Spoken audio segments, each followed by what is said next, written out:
दोस्तों, आज मैं आपको उत्तराखंड से बहुत दूर अफ्रीका के जंगलों में लेकर चलता हूँ। ये स्टोरी है दो खूनी शेरों की, मतलब दो बबर शेरों की। एक सच्ची कहानी है जिनको इंसानी खून की लत लग गई थी और अपनी इस खूनी लत को पूरा करने के लिए उन्होंने, क्या आप आइडिया लगा सकते हैं कि इन शेरों ने 9 महीने में कितने लोगों की जान ले ली होगी? कोई आइडिया? 10, 20, 30, 40, 50? कुछ तो सोचिए, कुछ आइडिया लगाइए। हाँ, एक बार रुद्रप्रयाग के आदमखोर तेंदुए को जरूर याद कर लीजिएगा, जिसने 8 साल में 125 लोगों को मारा था, और पनार का जिसने 400 लोगों को मारा था, चंपावत जिसने 435 को मारा था। लेकिन दोस्तों, इन दोनों शेरों ने सिर्फ 9 महीने में 135 इंसानों को चबा डाला था। 135 इंसानों को।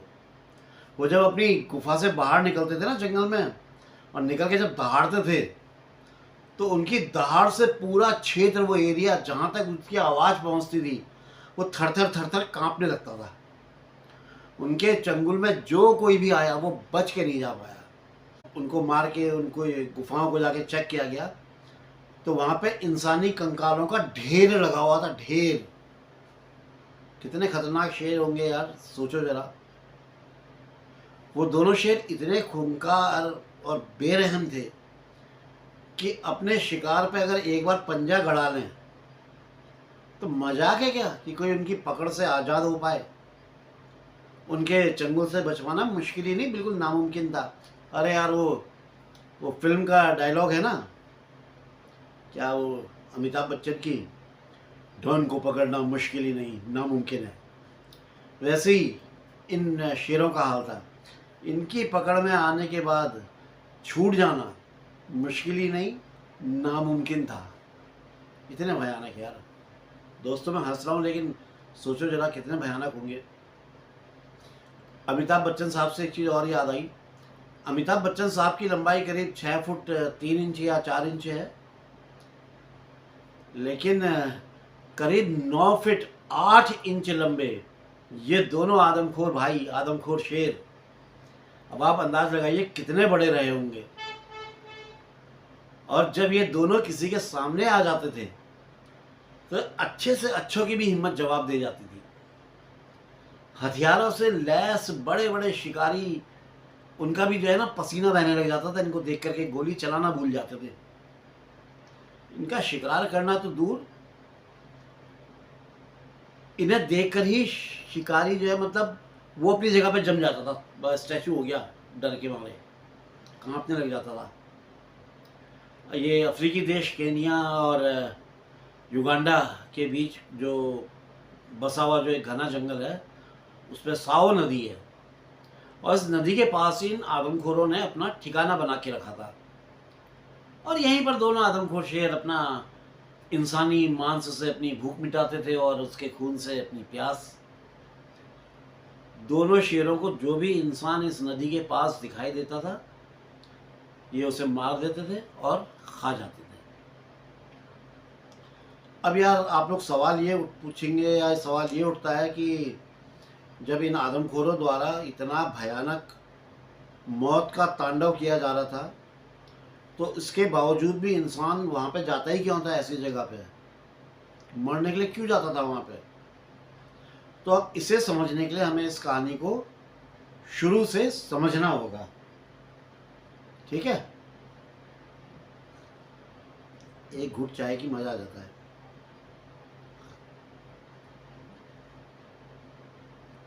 दोस्तों, वो साल था सन 1898 का।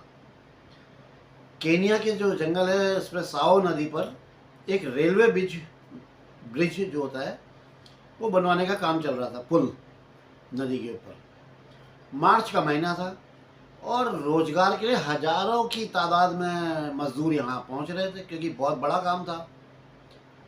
इनमें से बहुत से भारतीय मजदूर भी थे जो काम की तलाश पे वहाँ पहुँचे थे। लेकिन उन मजदूरों को ये कहाँ पता था कि वो जहाँ जा रहे हैं वहाँ एक नहीं बल्कि दो दो यमराज के दूत उनका इंतज़ार कर रहे हैं। इन मज़दूरों ने वही साओ नदी के किनारे ही टेंट वगैरह अपने लगाकर अपना बसेरा बना लिया था और वहीं पे अपना रहना खाना पीना अपनी ज़िंदगी उन्हीं में काटनी शुरू कर दी थी। दिन में काम करना, रात में अपने उस एरिया में आ जाना। वहीं दूसरी तरफ इतने सारे इंसानों को देखकर ये जो दोनों आदमखोर भाई शेर थे, इनके मुंह में लार टपक रही थी, पानी आ रहा था। क्या क्या मज़ा आ गया, इंसानी इंसान। मज़दूरों के वहाँ आने के कुछ ही दिनों के बाद एक रात के अंधेरे में दोनों आदमखोर शेरों ने अपना पहला शिकार कर डाला, एक मज़दूर मार डाला। और इसके बाद तो आए दिन एक एक करके मज़दूरों का जो है शिकार होने लगा। मतलब वो आए और ले जाएं उठा के। रात के अंधेरे में दोनों आदमखोर शेर आते थे और किसी भी एक आदमी को उठा ले जाते थे। शेरों के मुंह में इंसानी खून इस कदर लग चुका था कि अब उन्हें सिर्फ इंसानी मांस अच्छा लगने लगा था। यार यही सही है। एक्चुअली मांस क्या अच्छा लगने लगता है, होता ही है कि इंसान इजीली पकड़ में आ जाता है, विरोध नहीं कर पाता है। खैर, और कुछ ही महीनों में साओ नदी पर बनने वाला जो ये ब्रिज, ये खूनी ब्रिज के नाम से फेमस होने लगा। लोग इसे खूनी ब्रिज के नाम से जानने लगे। डर के मारे लोगों ने रात में सोना ही छोड़ दिया था। पता नहीं रात में सोएंगे, आएगा और ले जाएगा। मज़दूरों में भी जो है आक्रोश पैदा हो रहा था।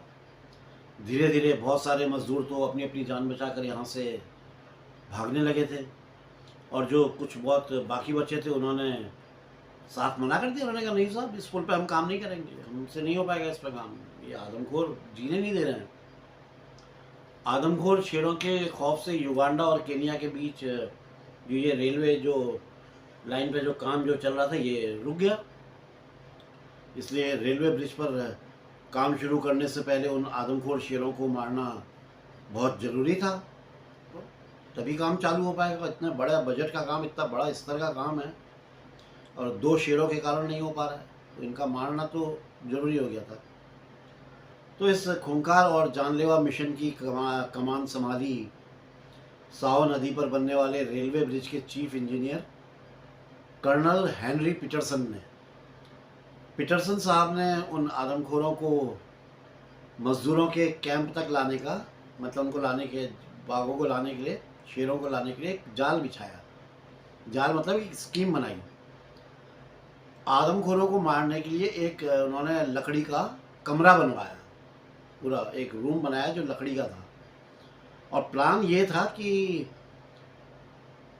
इस पर शिकारियों को बैठाया जाएगा इस कमरे के अंदर, और इस कमरे के अंदर से ही उन शेरों को शूट किया जाएगा। और इसके लिए अफ्रीका के 3 बेहतरीन निशानेबाजों को जो है बुलवाया गया, सबसे बेस्ट जो निशानेबाज थे, और उन्हें उनकी बंदूकों के साथ जो है लकड़ी के कमरे में बंद कर दिया गया। अब बस इंतज़ार था आदमखोर भाइयों के आने का। फिर वैसा ही हुआ जैसा कर्नल साहब ने सोचा था, उन्होंने जो प्लान बनाया था। एक बार फिर रात के अंधेरे में उन खूंखार नर मांस भक्षी भाइयों ने हमला बोला। लेकिन उन खूंखार आदमखोरों को देखकर अफ्रीका के जो नामी गिनामी शिकारी, बंदूकधारी, निशानेबाज जो आए हुए थे, उन निशानेबाजों के पसीने छूटने लगे, जबकि वो उस लकड़ी के कमरे के अंदर थे। उनके हाथों में बंदूकें तो थी, लेकिन डर के मारे उनके हाथ कांप रहे थे, मतलब वो फायर नहीं कर पा रहे थे, उनसे निशाना नहीं लग रहा था, ऐसे करके यूं कांप रहे थे वो। अब उन्होंने अपनी आंखें बंद करी और दनादन जो है गोलियां की, जो है बौछार शुरू कर दी, धा धा धा धा धा धा बौछार शुरू कर दी गोलियों की। पता नहीं कितने राउंड गोलियां चला दी, लेकिन फिर भी वो आदमखोर ना तो भागे और ना ही मरे। अरे साहब, मरना तो दूर, वो घायल तक नहीं हुए। हाँ, इतना जरूर हुआ कि शेरों के हमले से जो कर्नल पीटरसन साहब ने जो लकड़ी का कमरा बनवाया था, ये जरूर टूट गया था। और इतनी गोलियां चल रही थी, इतनी दनादन फायरिंग हो रही थी, इसके बावजूद आदमखोर एक शिकार को मतलब अपने एक किसी एक इंसान को उठाकर ही गए वहाँ से, मतलब शिकार करके ही गए। इतनी गोलियाँ चल रही हैं दनादन, लेकिन उनको अपना शिकार मारना था, मारा और लेके गए। एक तरफ कर्नल पीटरसन साहब पर जो ब्रिटिश अंग्रेज अफसर थे उनका दबाव बढ़ रहा था, प्रेशर था। वहीं दूसरी तरफ लगातार आदमखोरों की बली जो ये मजदूर जो थे ये चढ़ रहे थे, उससे भी जो है पीटरसन साहब जो है काफ़ी परेशान हो गए थे कि यार ये तो रोज़ मेरे आदमी मारे जा रहे हैं। अब कर्नल पीटरसन साहब ने तय कर लिया कि इस रेलवे पुल का काम अब तभी होगा जब इन दोनों आदमखोरों को ठिकाने लगा दिया जाएगा, यानी इनको मार दिया जाएगा। लेकिन बॉस, वो आदमखोर तो इतनी आसानी से किसी के हाथ में आने वाले थे नहीं, और ऐसा भी नहीं था कि कर्नल पीटरसन ने उन आदमखोरों को मारने के लिए पहले कभी कोई कोशिश नहीं की हो। उन्होंने पहले भी कोशिश करी थी यार, कई बार कोशिश करी कि किसी तरह से यार इन दोनों शेरों को मारा जाए, लेकिन जो इनके द्वारा जो नियुक्त किए गए थे वो अंग्रेज सिपाही, वो सिपाही भी आदमखोर शेरों को मारने में कामयाब नहीं हो पाए, वो बेचारे भी असफल ही रहे। अब तो शेरों का हौसला भी इतना बढ़ चुका था कि अब वो रात का इंतज़ार नहीं कर रहे थे। अब जब उन्हें मर्जी हो जी, दिन में ही हमला कर रहे हैं, दिन में ही उठा ले जा रहे हैं, कोई समय से कोई वो नहीं, मतलब वो क्या कहते हैं, दबंग हो गए थे। उन्हें कोई किसी चीज़ का डर नहीं था, कोई परवाह नहीं थी। 1898 में मार्च से लेकर नवंबर तक, यानी 9 महीने में उन दोनों आदमखोर शेरों ने पूरे 135 मजदूरों को मार लिया था और वो उनको खा चुके थे। अब 135 इंसानों के शिकार के बाद दुनिया के सबसे खौफनाक आदमखोर शेरों का खात्मा करने का जो आखिरी और जो सबसे असरदार प्लान जो तैयार किया गया, वो कर्नल पीटरसन ने किया। उन्होंने क्या किया कि आसपास के कबीले के आदिवासियों को बुलवाया और एक अंग्रेज अफसर के साथ और ये भालों से लैस कई आदिवासियों को साथ लेकर कर्नल साहब और ये इस टीम ने एक आदमखोर को जंगल के अंदर घेर लिया। भालों वाले और एक अंग्रेज इनके साथ और एक ये खुद, इन लोगों ने उसको घेर लिया। पीटरसन साहब के हाथ में बंदूक थी और बबर शेर 9 फीट लंबा इनके ठीक सामने खड़ा था। और अचानक आदमखोर को अपने सामने देखकर कर्नल पीटरसन के हाथ जो है जाम हो गए, एकदम जम गए, और मतलब ये उसको देखते ही रह गए, कुछ कर नहीं पाए। आदमखोर इनके ठीक सामने से निकल गया। कितना भयानक होगा यार। इसके बाद कर्नल पीटरसन ने शेर को फंसाने का वो तरीका अपनाया जो उन्होंने भारत में सीखा था। भारत में रहने के दौरान जब पीटरसन साहब जब भारत में रहते थे, इंडिया में, तो उस दौरान उन्होंने हिंदुस्तानियों को देखा था कि वो मचान बनाकर अपने बाघों का और तेंदुओं का शिकार करते थे। तो पीटरसन साहब ने भी यही डिसाइड किया कि मचान बनाया जाए और अब मचान में बैठ के इनका शिकार किया जाए। तो पीटरसन साहब ने जो आदमखोरों शेरों का जो वो ठिकाना था जहाँ पे वो उनकी गुफाएं थी, उसके पास एक पेड़ के ऊपर एक मचान बनवा लिया। दिसंबर 1998 में जंगल के एक पेड़ पर कर्नल पीटरसन साहब और कुछ ब्रिटिश सिपाही अपनी बंदूकें लेकर आदमखोरों का शिकार करने के लिए बैठ गए। और ठीक वैसा ही हुआ जैसा कि पीटरसन साहब ने सोचा था। आधी रात के बाद ये आदमखोर बाहर निकले और इस बार उन्होंने पीटरसन साहब जिस मचान पे थे उसी के ऊपर हमला बोल दिया। जिस मचान के ऊपर वो बैठे हुए थे वो उसी पर हमला बोल दिया। मगर इस बार पीटरसन साहब भी थोड़ा तैयार थे। उनका जो ये हिंदुस्तानी तरीका था मचान बनाने का, ये काम कर गया। और इस बार कर्नल साहब का जो निशाना था, इन्होंने दिल को मजबूत किया और सीधे दांग एक गोली दाग दी। कर्नल साहब की गोली जो है सीधे एक आदमखोर के सीने में घुस गई, मारा गया।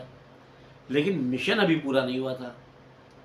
मारे गए आदमखोर शेर का जो दूसरा साथी या उसका भाई जो था, वो तो अभी भी जिंदा था, और इस बार तो वो और ज़्यादा खूंखार हो गया था और अ, भयानक हो गया था, बड़े गुस्से में था और अपने साथी का बदला लेने के लिए पूरी तरह से मतलब बेताब भी हो रहा था कि यार मेरे को बदला लेना है।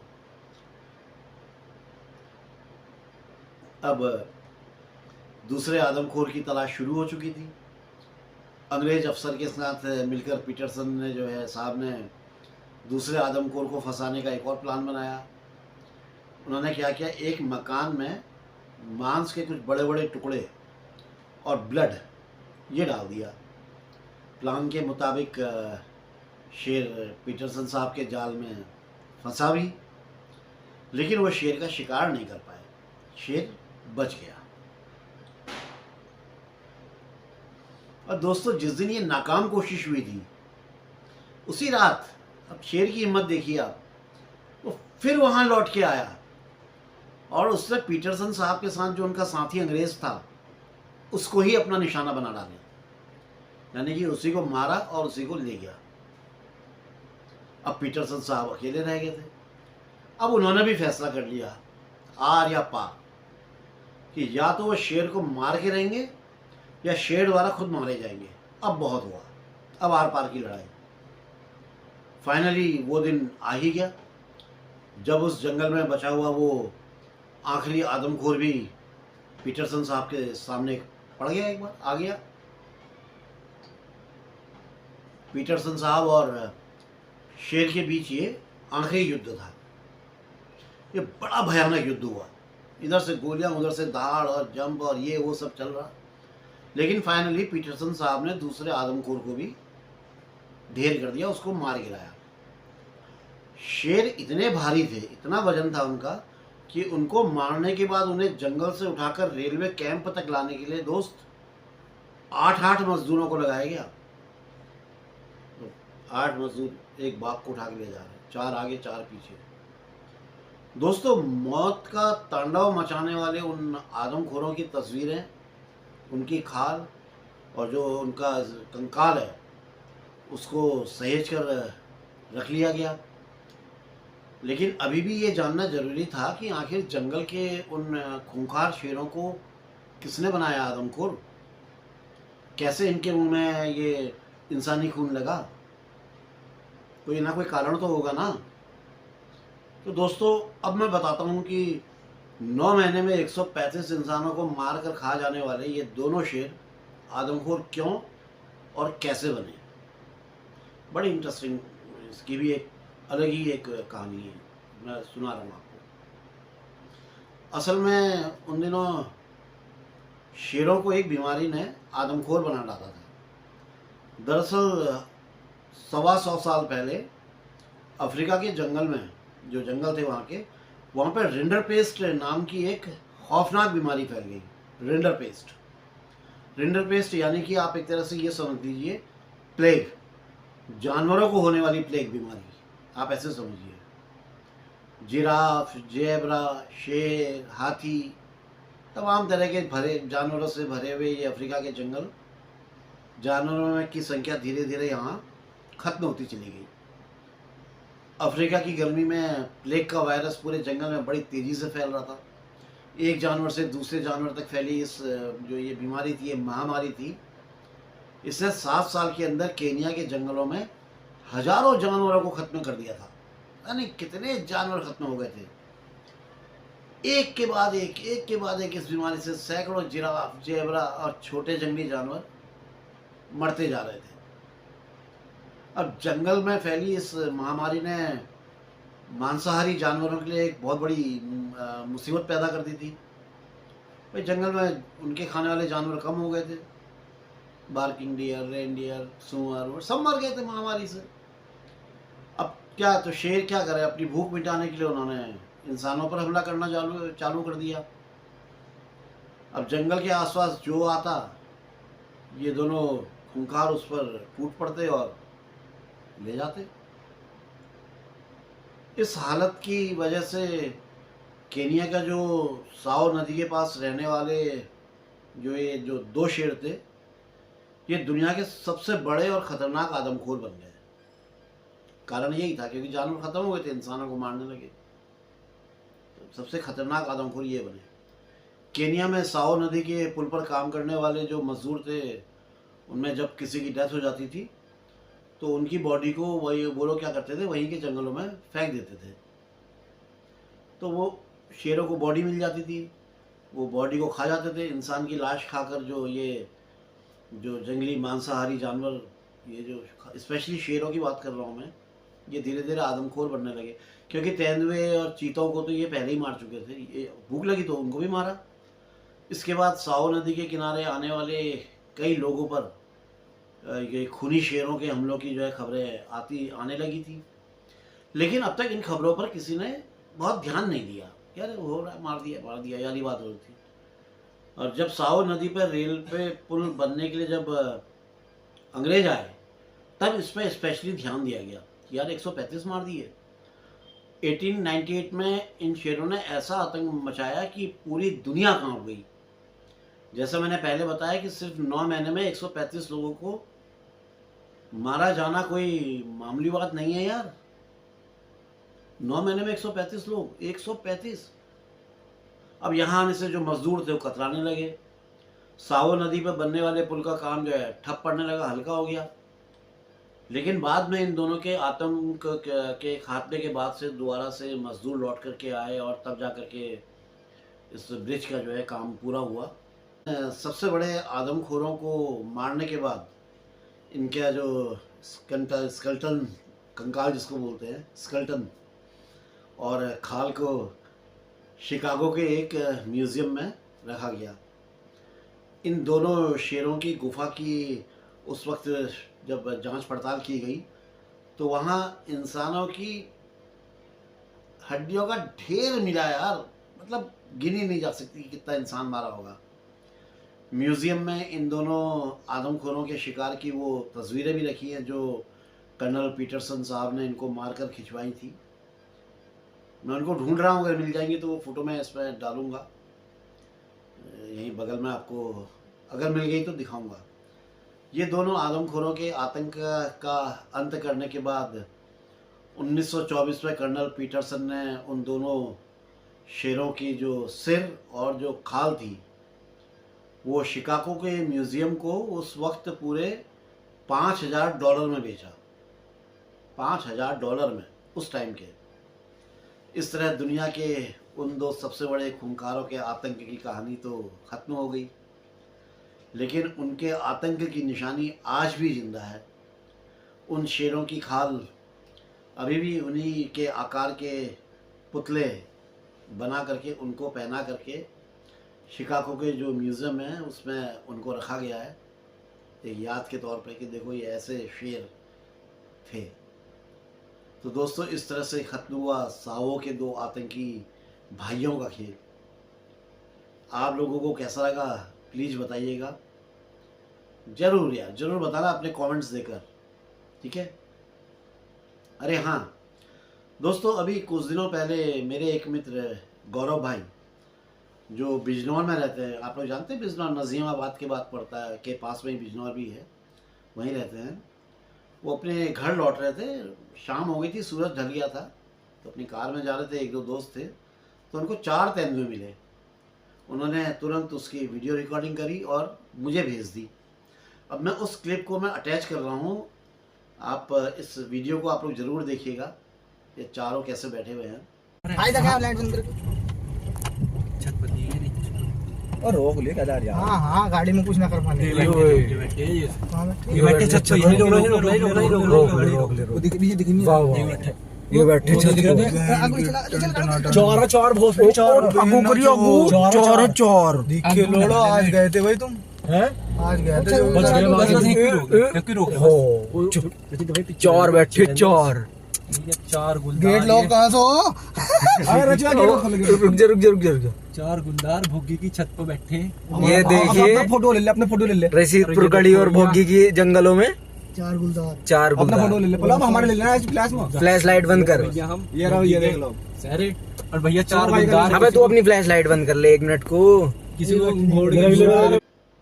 दोस्तों मैं हमेशा ये कोशिश करता हूँ कि उत्तरांचल डायरीज़ के माध्यम से आप लोगों के सामने ऐसे ऐसे बाघों की सच्ची कहानियाँ लाऊं जिनके बारे में आप में से तो कई लोगों ने शायद नहीं सुना होगा, और कई लोग तो शायद उनके बारे में कई लोगों को पता भी नहीं होगा।